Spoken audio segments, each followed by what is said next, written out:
Imaginez qu'un jour, sans prévenir, le temps s'arrête devant vous et vous pose une question troublante.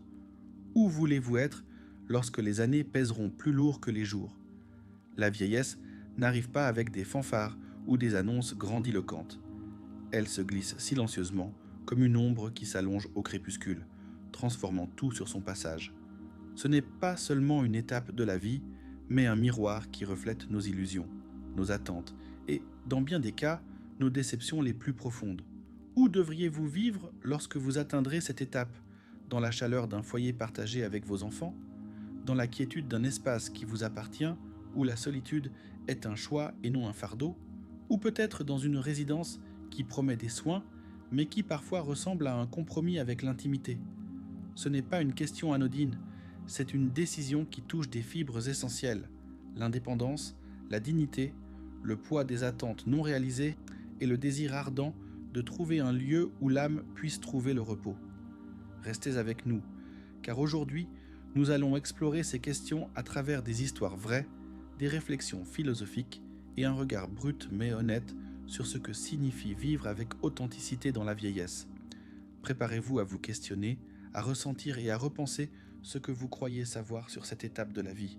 Arthur Schopenhauer, le philosophe qui observait le monde avec un mélange de lucidité et de pessimisme, disait qu'une grande partie de notre souffrance naît des illusions que nous nourrissons.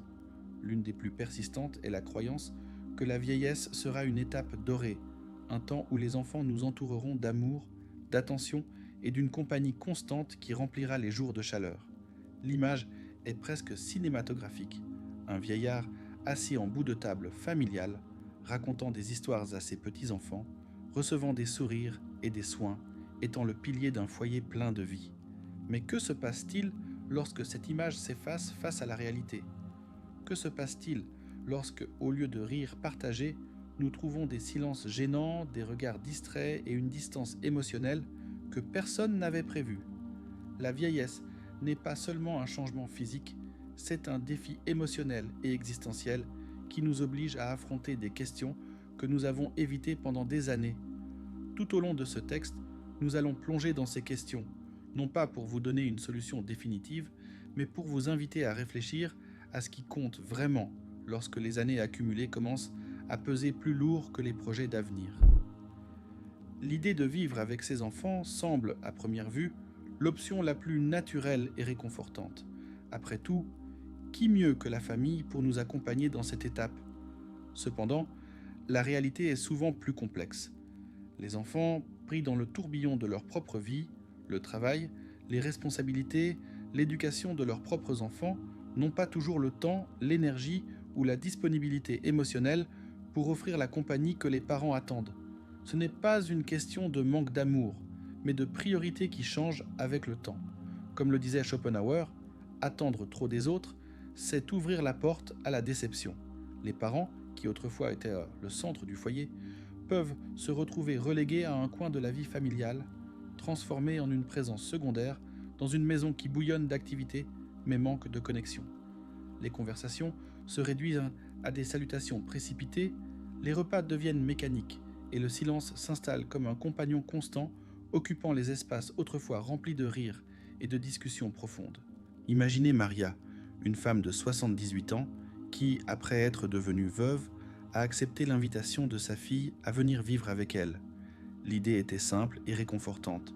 Elle serait entourée de sa famille, soignée, écoutée, faisant partie d'un foyer plein de vie. Au début, tout semblait s'aligner. Il y avait des dîners partagés, des après-midi avec les petits-enfants et des promesses de moments ensemble. Mais au fil des mois, la routine a révélé une autre réalité. Sa fille partait tôt au travail et rentrait épuisée, avec à peine l'énergie pour une conversation rapide. Son gendre, bien qu'éduqué, maintenait une distance respectueuse mais froide.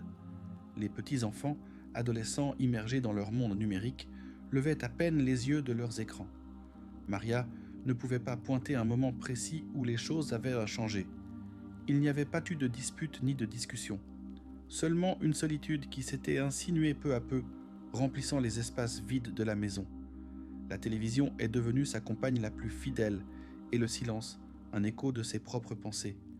L'histoire de Maria n'est pas unique. Elle reflète une vérité que de nombreux vieillards affrontent.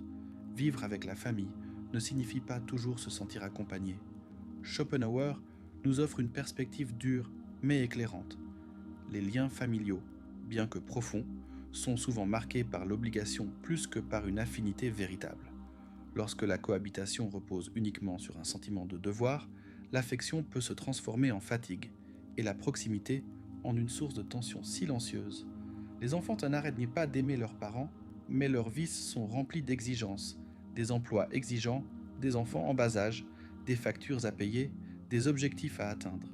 Attendre qu'ils puissent t'offrir une attention constante, une patience infinie et une connexion émotionnelle quotidienne est, dans bien des cas, une illusion qui se termine par une déception. La cohabitation avec les enfants peut sembler la solution la plus logique, mais lorsque les besoins de chacun ne sont pas équilibrés, cette décision devient un épuisement émotionnel que peu sont prêts à admettre. Des sourires forcés, des mots non dits et des gestures mécaniques s'accumulent jusqu'à ce que le vieillard réalise qu'il est présent, mais pas réellement intégré dans la vie de la maison. Alors, quelle est l'alternative ? Rester avec la famille, même si la cohabitation est plus symbolique que significative ? Chercher un espace à soi où l'indépendance est la priorité ? Ou envisager une résidence qui, bien que souvent stigmatisée, peut offrir des soins et une communauté qu'une famille occupée ne peut pas toujours fournir ? Il n'y a pas de réponse universelle, mais Schopenhauer nous laisse un enseignement puissant. Le véritable bonheur réside dans la liberté intérieure. Être seul n'est pas la même chose qu'être isolé. Parfois, préserver notre espace, nos routines et notre dignité est plus précieux qu'une compagnie qui ne nourrit pas l'âme. Vivre seul peut être intimidant, mais pour de nombreux vieillards, c'est une manière de garder le contrôle de leur vie, de décider comment remplir leurs jours et de trouver la paix dans une solitude choisie. D'un autre côté, les résidences pour personnes âgées, lorsqu'elles sont choisies avec soin, peuvent offrir non seulement des soins physiques, mais aussi des activités, de la socialisation et un sentiment de communauté qui manque parfois dans un foyer familial. La vieillesse nous invite à nous poser des questions inconfortables. Où me sens-je le plus moi-même ? Où puis-je vivre sans sentir que je dois constamment m'adapter au rythme des autres ? De quoi ai-je besoin pour trouver la paix dans cette étape de la vie ? Il ne s'agit pas de blâmer les enfants pour continuer leur vie, ni de romantiser la solitude comme la seule option valable.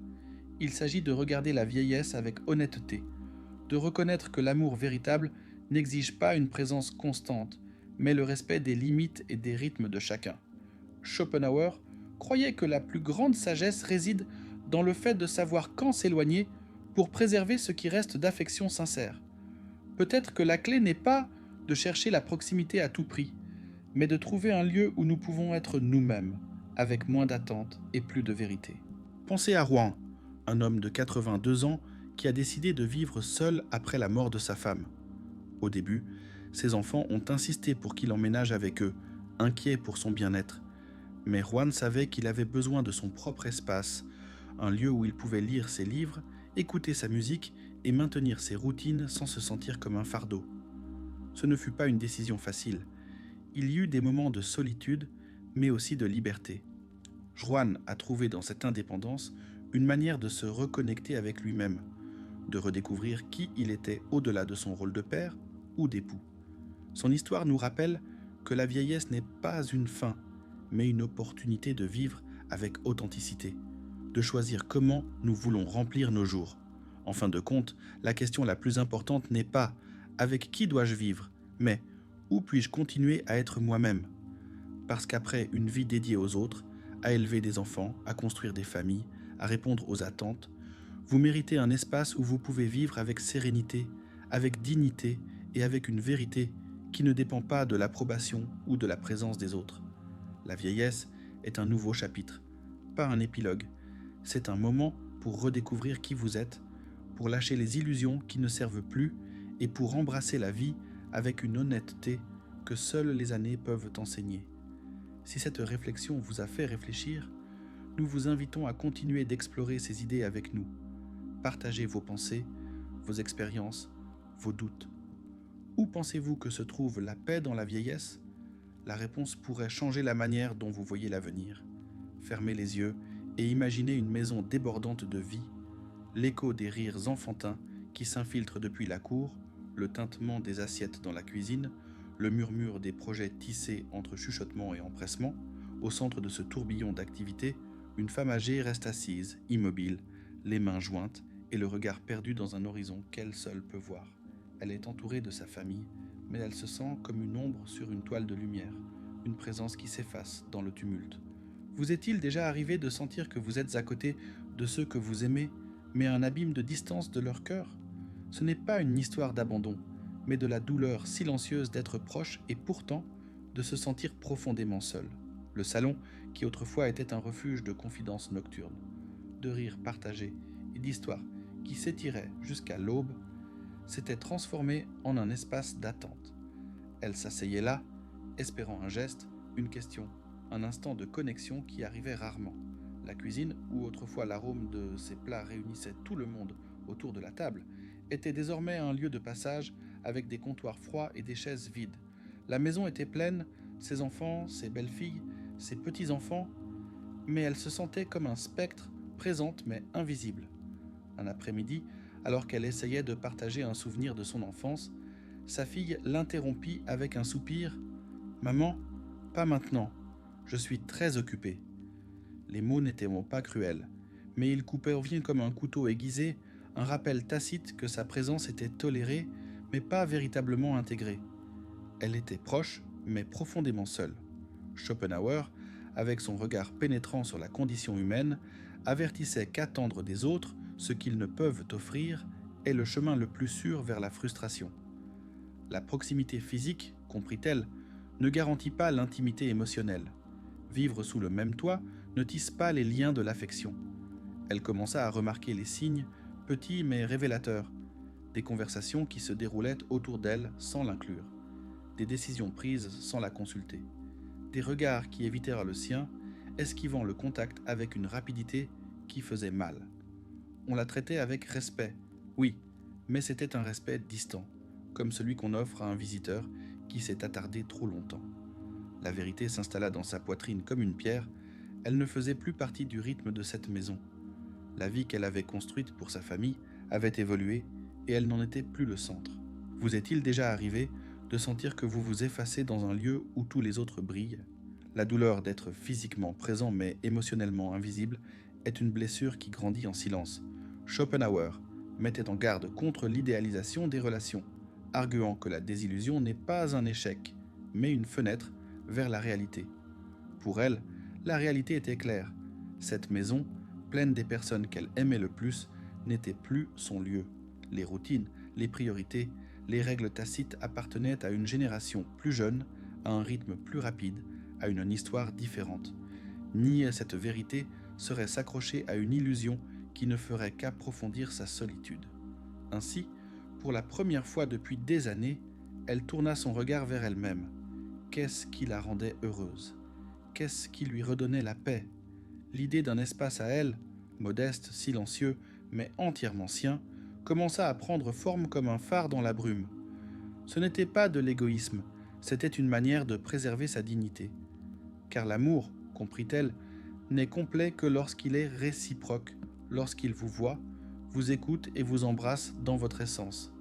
Et si cette réciprocité n'existe pas, peut-être que la paix se trouve en faisant un pas en arrière, même petit, pour réclamer sa propre existence. Pendant des décennies, elle avait été le pilier de sa famille. Elle se levait avant l'aube pour préparer le petit déjeuner, cousait les vêtements déchirés, soignait les fièvres, assistait aux récitals scolaires et aux réunions avec les enseignants. Lorsque ses enfants étaient malades, elle était leur infirmière, leur réconfort, leur refuge inébranlable. Les nuits d'orage, lorsque la peur les réveillait, ses bras n'étaient pas le seul endroit où ils trouvèrent le calme. Elle avait versé sa vie dans la leur, convaincue que ses sacrifices forgeraient un lien indestructible, que son amour serait rendu dans ses années de vieillesse par de la gratitude et des soins. Mais maintenant, dans la quiétude de son grand âge, elle se demandait si tout cet effort avait vraiment été vu. Les visites de ses enfants étaient rares, précipitées, marquées par des regards distraits sur leur téléphone. Les appels étaient brefs. Ses plaintes sur les douleurs ou les soucis recevaient toujours la même réponse. « Maman, je suis très occupée en ce moment. » Elle hochait la tête, souriait et laissait le silence engloutir sa déception. Les mots de Schopenhauer résonnèrent dans son esprit. La plus grande erreur est d'attendre des autres ce que vous feriez pour eux. L'amour, apprit-elle, ne vient pas toujours avec une récompense. Ses enfants l'aimaient, bien sûr, mais leur vie, prise dans les filets du travail, des factures, de l'éducation des enfants et des problèmes personnels, laissait peu de place pour les soins qu'elle avait offerts sans retenue. L'écart entre ses espoirs et la réalité s'élargissait, une douleur silencieuse qui grandissait chaque jour. Il n'y avait pas de dispute, pas de négligence déclarée, juste un vide silencieux là où il devrait y avoir de la connexion. Elle aspirait à un geste de gratitude, à un moment de reconnaissance, mais ce qu'elle recevait étaient des messages hâtifs, des étreintes fugaces et des déjeuners dominicaux qui semblaient régler plus une obligation qu'une célébration. La douleur la plus profonde n'était pas leur absence, mais le contraste entre l'amour immense qu'elle avait donné et les miettes qu'elle recevait en retour. Schopenhauer voyait cela comme une vérité inévitable de la nature humaine. Les parents considèrent leurs enfants comme leur plus grande réalisation, tandis que les enfants, en grandissant, voient leurs parents comme un point de départ, non comme une destination. Comprendre cela, soutenait-il, soulage la piqûre des attentes non satisfaites. Ces enfants n'étaient pas cruels, ils étaient simplement humains, pris dans leur propre lutte, leurs propres limites. Mais comprendre cela n'effaçait pas la douleur silencieuse d'attendre quelque chose qui peut-être ne viendrait jamais. Que signifie lâcher le poids des attentes ? Pas abandonner l'amour, mais se libérer du besoin qu'il soit rendu de la même manière ? Peu à peu, elle commença à voir que sa valeur ne dépendait pas de leur reconnaissance. L'amour qu'elle avait donné, les sacrifices qu'elle avait faits, étaient précieux parce qu'ils étaient les siens, non parce qu'ils étaient rendus. Elle commença à réclamer de petits moments pour elle-même, savourer son café matinal tranquillement, relire un livre qu'elle avait gardé pendant des années, organiser ses affaires selon ses propres goûts. Elle se mit à marcher dans le parc chaque soir, observant comment la lumière filtrait à travers les arbres, sentant la brise sur sa peau. Elle plaça un vase de fleurs fraîches sur sa table, accrocha un tableau qu'elle avait toujours aimé, mit de la musique qui remuait son âme. Ses actes, bien que petits, étaient dits profonds, une rébellion silencieuse contre l'invisibilité qu'elle avait ressentie pendant si longtemps. Schopenhauer appelait cela la véritable liberté, vivre sans dépendre de la validation des autres. Pour elle, ce n'était pas de la résignation, mais un éveil profond.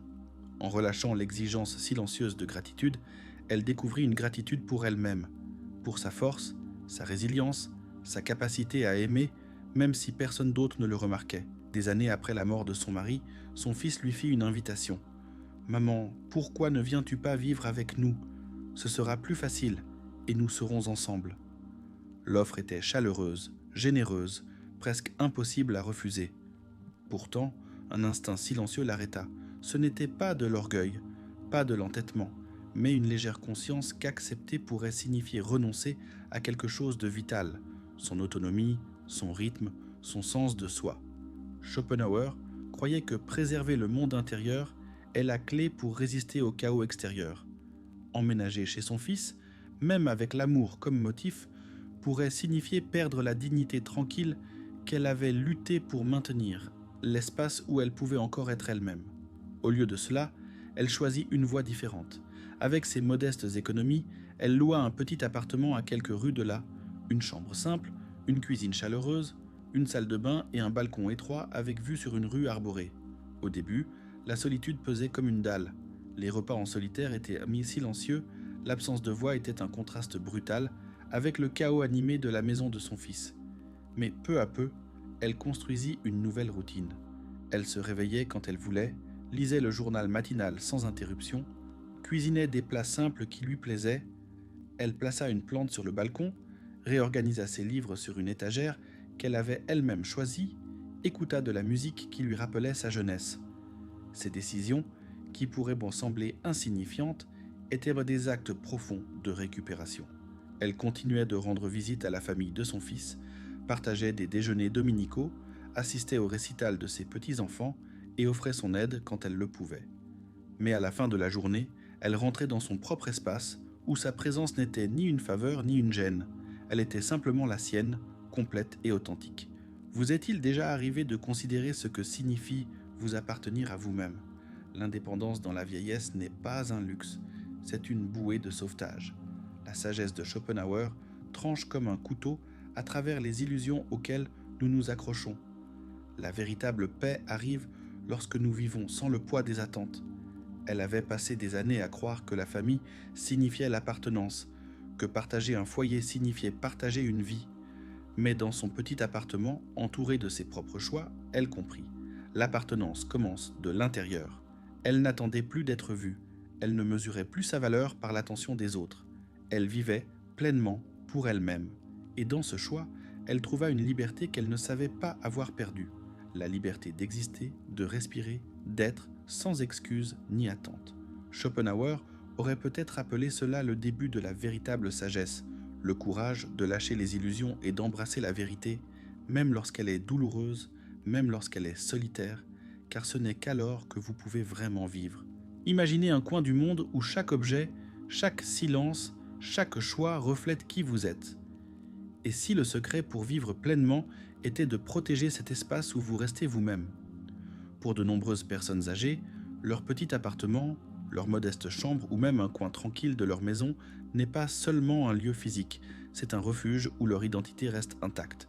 Arthur Schopenhauer, le philosophe allemand, avertissait que la souffrance survient lorsque nous essayons de modeler notre nature pour répondre aux exigences du monde au lieu d'honorer ce dont notre être a véritablement besoin. Pour les personnes âgées, préserver un espace à soi n'est pas un luxe, mais une manière de résister au temps, de continuer à décider par soi-même, même face aux limitations imposées par l'âge. Cette liberté n'a pas de prix. Vieillir ne devrait pas signifier renoncer à l'autonomie. Pensez à un balcon rempli de pots débordant de vie, à des étagères remplies de livres dont les pages, marquées par des décennies, conservent les souvenirs d'une vie pleine. Chaque objet dans cet espace raconte une histoire. Une tasse usée par l'usage, une photo en noir et blanc, un fauteuil qui connaît chaque courbe du corps qui l'occupe. Pour de nombreuses personnes âgées, vivre seule n'équivaut pas à être isolée. Souvent, elles sont plus connectées à elles-mêmes que celles entourées de gens, mais prises dans un environnement où personne ne les écoute, où leur voix se perd dans le bruit des routines des autres. La liberté, dans ce contexte, n'est pas l'abandon, c'est la capacité de choisir. Choisir quand partager des moments avec les autres, comment participer à la vie collective et surtout, quand retourner au refuge de son propre être. Ce petit appartement, cette chambre simple, peut devenir un sanctuaire. Là, chaque détail a un but. Les silences ne sont pas vides, mais des repos profonds. Les objets ne sont pas de simples choses, mais des témoins d'une vie vécue avec intensité. Dans cet espace, il n'y a pas besoin de s'adapter, on est simplement. Cela ne signifie pas que toutes les personnes âgées doivent vivre seules, mais qu'avoir un lieu à soi, aussi humble soit-il, est une manière légitime et puissante de vieillir avec dignité. Schopenhauer écrivait que l'âme aspire au silence et le corps a besoin de paix. Pour de nombreux vieillards, cette paix se trouve dans un lieu où le tumulte du monde s'évanouit et où leur voix intérieure résonne encore clairement.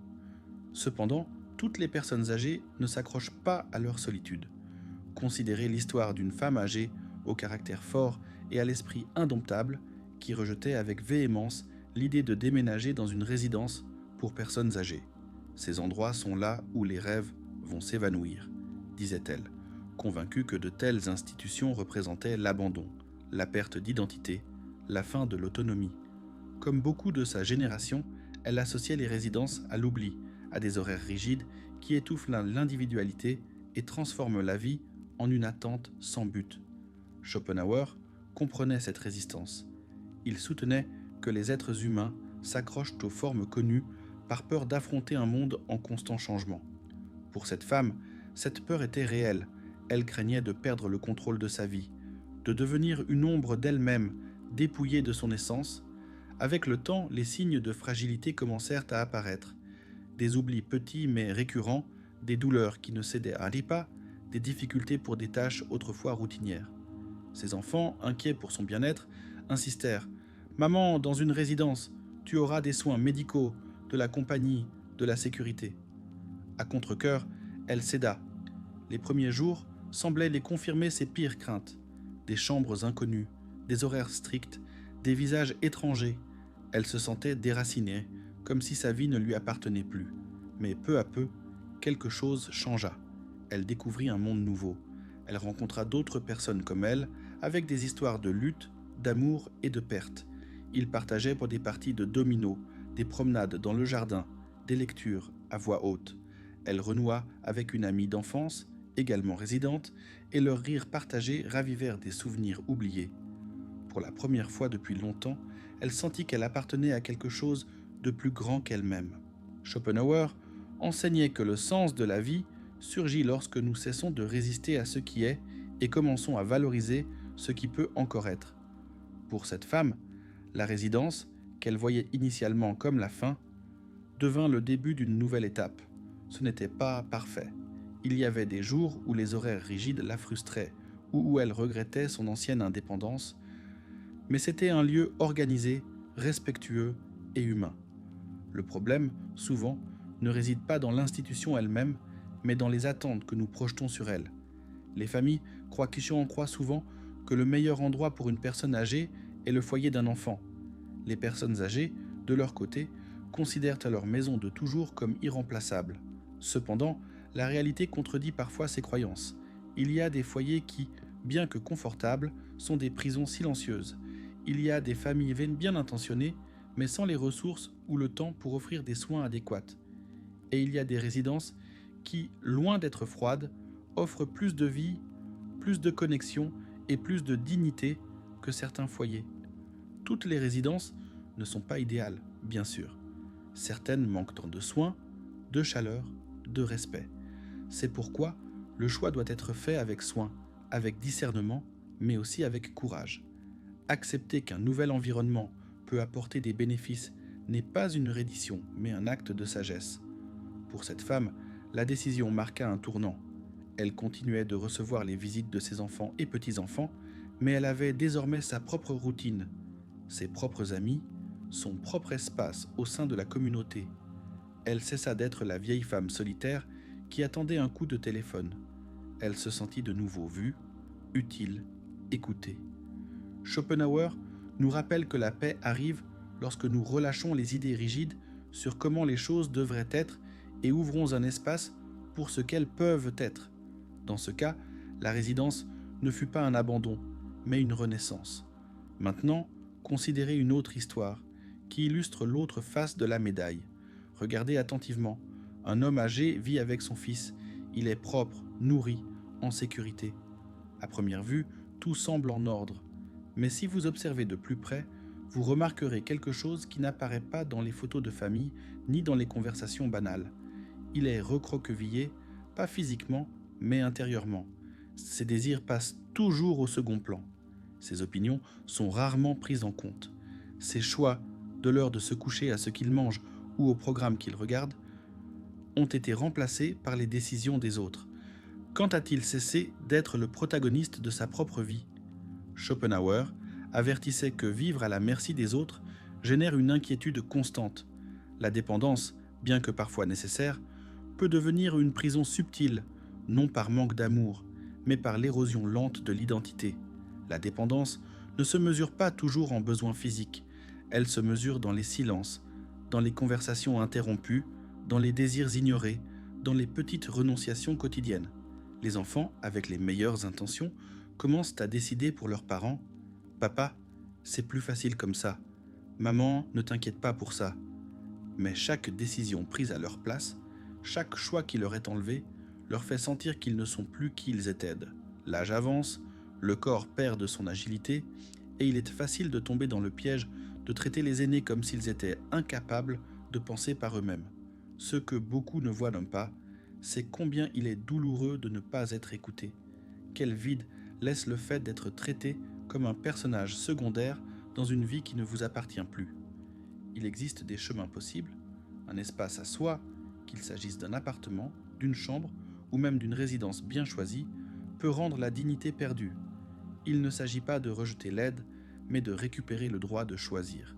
Vieillir avec dignité exige du courage, le courage d'accepter le changement, de lâcher les idées préconçues, de trouver du sens dans le nouveau. Comme Schopenhauer pourrait l'avoir dit, La paix ne réside pas dans s'accrocher à comment les choses devraient être, mais dans embrasser ce qu'elles peuvent devenir. Pour les personnes âgées, cet embrassement peut faire la différence entre simplement exister et vivre avec un but, avec des liens, avec de la vie. Imaginez un instant que le temps vous est offert des décennies d'expérience, de rires, de larmes et de leçons. Maintenant, dans l'étape finale de la vie, que signifie vraiment bien vivre ? La vieillesse n'est pas seulement une question de l'endroit où vous passez vos jours, mais de la manière dont vous les vivez. Est-ce dans la chaleur d'une maison familiale, entourée d'enfants et de petits-enfants ? Ou peut-être dans la quiétude d'un espace à vous, où le silence est votre allié ?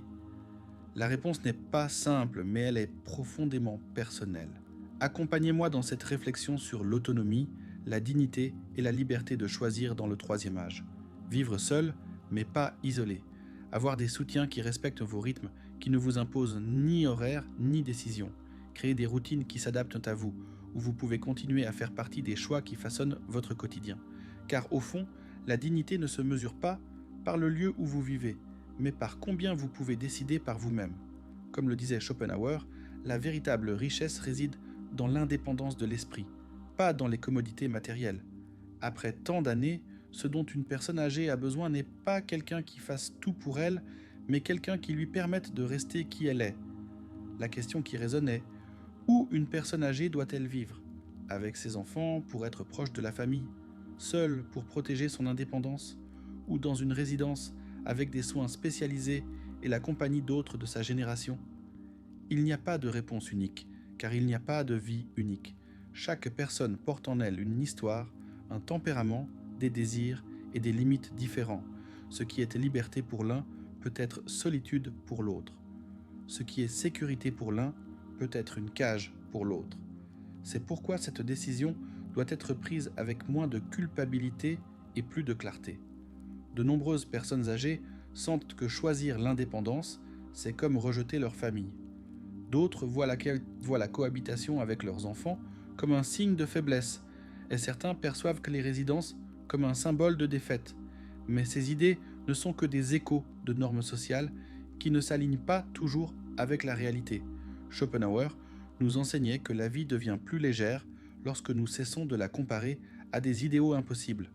La véritable sagesse réside dans accepter le monde tel qu'il est, non tel que nous voudrions qu'il soit. Dans la vieillesse, la souffrance surgit souvent de s'accrocher à ce qui n'est plus possible. Combien de douleur naît de nous comparer à ce que nous étions ou à ce que nous espérions être ? Après les 70 ans, l'urgence n'est pas de trouver un lieu parfait, mais d'habiter le temps de manière pleine. Un lieu où votre autonomie est respectée, où vos décisions, aussi petites soient-elles, restent les vôtres. Cela peut être une maison pleine de vie, un appartement tranquille, une résidence avec une communauté ou un petit foyer avec un jardin. L'essentiel est que, lorsque vous vous regardez dans le miroir, vous reconnaissiez encore la personne que vous êtes. Il était naturel d'espérer que les enfants soient le principal soutien dans la vieillesse. Mais la vie suit son cours, et ils ont leurs propres responsabilités, rêves et défis. Cela ne signifie pas qu'ils ne vous aiment pas. Cela reflète simplement que le temps avance pour tous. C'est pourquoi la question la plus importante n'est pas « avec qui dois-je vivre ?», mais « comment veux-je vivre le temps qu'il me reste ?» Avec autonomie, avec paix, avec un espace pour être vous sans sentir que vous devez vous excuser d'exister. Avant de décider où vivre, posez-vous cette question. Dans cet endroit, me sens-je complet, respecté, libre ? Si la réponse est oui, peut-être avez-vous déjà trouvé votre foyer. Si elle est non, rappelez-vous qu'il est toujours temps d'explorer une autre voie. La vieillesse n'est pas la fin, mais un chapitre de plus, et vous méritez de l'écrire avec dignité, sans culpabilité, sans attendre qu'il ne vous appartienne pas. Vous méritez un espace où vous pouvez être, sans peur, exactement qui vous êtes.